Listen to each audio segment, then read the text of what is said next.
Pemerintah Provinsi Jawa Barat berencana menambah 84 unit insinerator skala menengah guna mengatasi permasalahan sampah yang kian membebani tempat pembuangan akhir (TPA) Sari Mukti.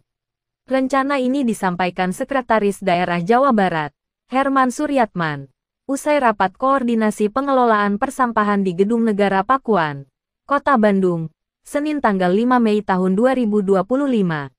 Insinerator berbasis teknologi motah mesin olah runtah tersebut diproyeksikan mampu mengolah hingga 10 ton sampah per hari.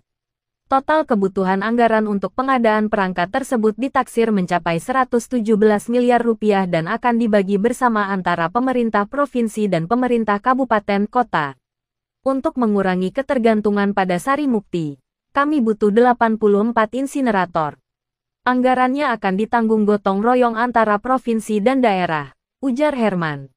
Rinciannya, Kota Bandung diproyeksikan memerlukan 43 unit, Kabupaten Bandung 25 unit, Kota Cimahi 6 unit, dan Kabupaten Bandung Barat 10 unit. Selain pengadaan baru, Herman menegaskan pentingnya optimalisasi insinerator dan fasilitas pengolahan yang telah tersedia, seperti teknologi magot dan composting. Pak Gubernur Kang Deddy Mulyadi minta agar seluruh alat yang sudah ada dimaksimalkan. Kami mendorong kepala daerah untuk memastikan fasilitas ini benar-benar bekerja optimal, katanya. Herman juga menyinggung kondisi terkini TPA Sari Mukti yang saat ini hanya bergantung pada zona 3 dengan kapasitas tersisa sekitar 50.000 ton. Dengan jumlah sampah harian sekitar 1.200 ton. Kapasitas tersebut diperkirakan hanya mencukupi hingga 41 hari ke depan.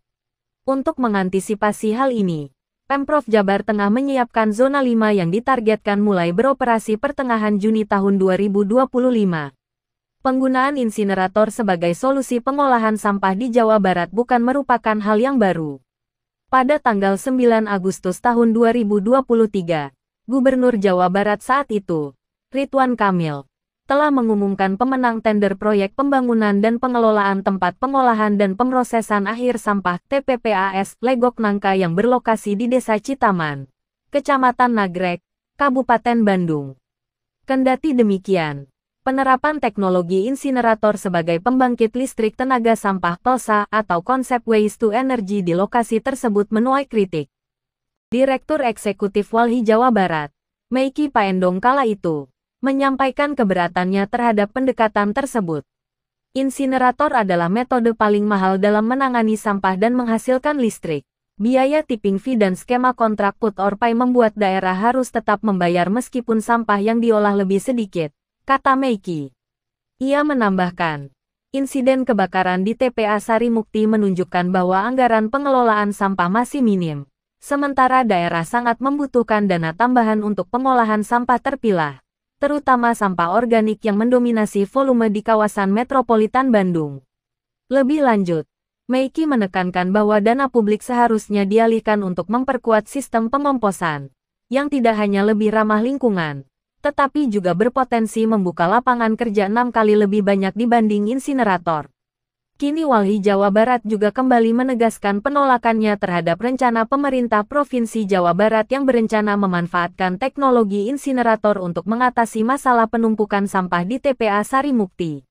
Menurut Walhi, penggunaan insinerator sebagai solusi pengelolaan sampah justru berpotensi menambah masalah lingkungan. Direktur Eksekutif Walhi Jawa Barat, Wahyudin, menyampaikan kekhawatirannya terkait dampak buruk yang ditimbulkan oleh insinerator. Pencemaran udara yang berlebihan dapat memperburuk perubahan iklim, yang tentunya akan mengganggu kualitas hidup masyarakat di masa depan, ujar Wahyudin, dalam keterangan yang diterima pada Rabu, tanggal 7 Mei tahun 2025. Wahyudin menjelaskan bahwa sejak 2015, Walhi telah menegaskan sikap menolak teknologi insinerator. Menurutnya, insinerator bukanlah solusi jangka panjang, melainkan hanya memindahkan masalah sampah ke aspek lain, yakni polusi udara yang tinggi. Walhi berharap pemerintah Provinsi Jawa Barat lebih fokus pada upaya mitigasi dan penanganan sampah dari sumbernya, serta mengutamakan pendekatan yang ramah lingkungan dan berkelanjutan.